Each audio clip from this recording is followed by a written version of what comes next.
கர்த்தர் அதிசயங்களை செய்கிறார் ஊழியங்கள் வழங்கும் ஜீவ வார்த்தை.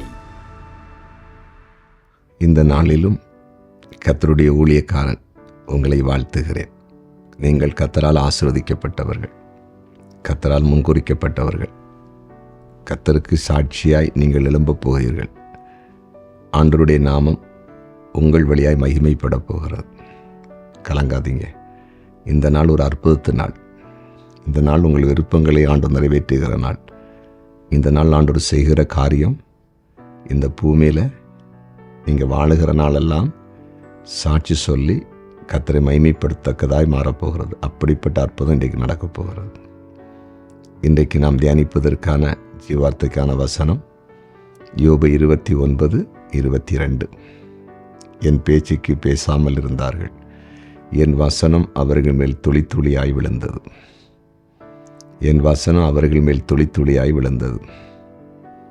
யோபு சொல்றாரு, நான் பேசும்போது ஜனங்கள் பேசாமல் அமைதியாக இருந்தாங்க, கேட்டுட்டே இருந்தாங்க.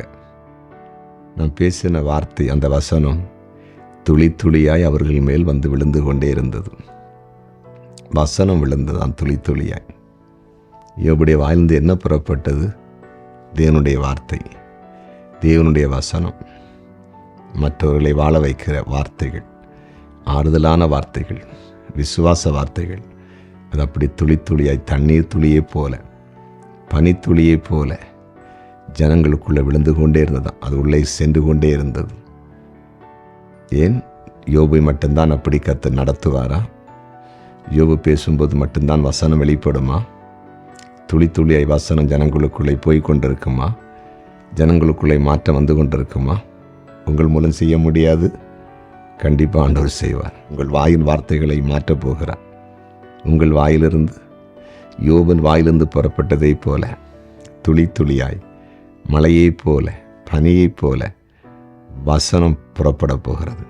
கர்த்தருடைய வார்த்தை புறப்பட போகிறது. அநேகருடைய காயங்களை ஆற்றப் போகிறது. அநேகரை சுகமாக்கப் போகிறது. அநேகரை சமாதானப்படுத்த போகிறது. அநேகரை விசுவாசத்துக்குள்ளே கொண்டு வரப்போகிறது. அநேகருடைய வாழ்க்கை கட்டி எழுப்பப்பட போகிறது. அப்படியே கர்த்தருடைய கிருபையை நீங்கள் பார்க்க போகிறீங்க. உங்கள் மேலே அந்த அபிஷேகம் இறங்கி வரப்போகுது. ஏசப்பா அந்த காரியத்தை செய்ய போகிறான். நீங்கள் இந்த தேசத்தில் ஆசீர்வாதமாக இருக்க போகிறீங்க. கர்த்தருடைய வசனத்தை ஒரு நாள் அறியாமல் இருந்த என்ன, ஒரு குறிப்பிட்ட வயது வரையிலும் அறியாமல் இருந்த என்ன, இன்றைக்கு ஆண்டோடைய வசனத்தை பேச வச்சு அநேகரை ஆசீர்வதிக்கிறாருன்னா உங்களை கொண்டு அது கண்டிப்பாக செய்ய போகிறார். யோபை கொண்டு செய்தவர் உங்களை கொண்டு செய்ய போகிறார். ஜெபிப்போமா? ஜெபிக்கலாம். அன்பு தெய்வமே, யோபுடைய வாயிலிருந்து வசனம் துளி துளியாய் ஜனங்களுக்குள் போய் விழுந்ததை போல, இதோ இன்றைக்கு உம்முடைய வார்த்தையை கேட்டு அடியனோடு கூட ஜெபிக்கிற ஒவ்வொரு மேலும் தேவ பிரசனை இறங்கி, தேவனுடைய அபிஷேகம் இறங்கி, இவர்கள் இன்று முதல் பேசுகிற வார்த்தைகள், வசனங்கள் துளி துளியாய் அநேக மக்களுக்குள்ளே போய், அநேக ஜனங்களுக்குள்ளே போய் கிரியை செய்து அவங்க வாழ்க்கையை மாற்றட்டும் என்று ஜெபிக்கிறேன்.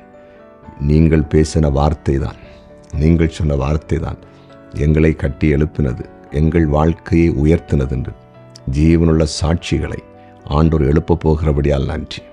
ஆண்டவரே, வியாதிப்பட்டவர்கள் இயேசுவின் நாமத்தில் இப்போது குணமடையட்டும் என்று ஜெபிக்கிறேன். சமாதானம் இல்லாதவர்கள் சமாதானத்தை பெற்றுக்கொள்வார்களாக. இன்றைக்கு பிறந்த நாளை காண்கிற அனைவரையும் இயேசுவின் நாமத்தில் ஆசீர்வதிக்கிறேன். திருமண நாளை காண்கிற அத்தனை குடும்பங்களையும் இயேசுவின் நாமத்தில் ஆசீர்வதிக்கிறேன்.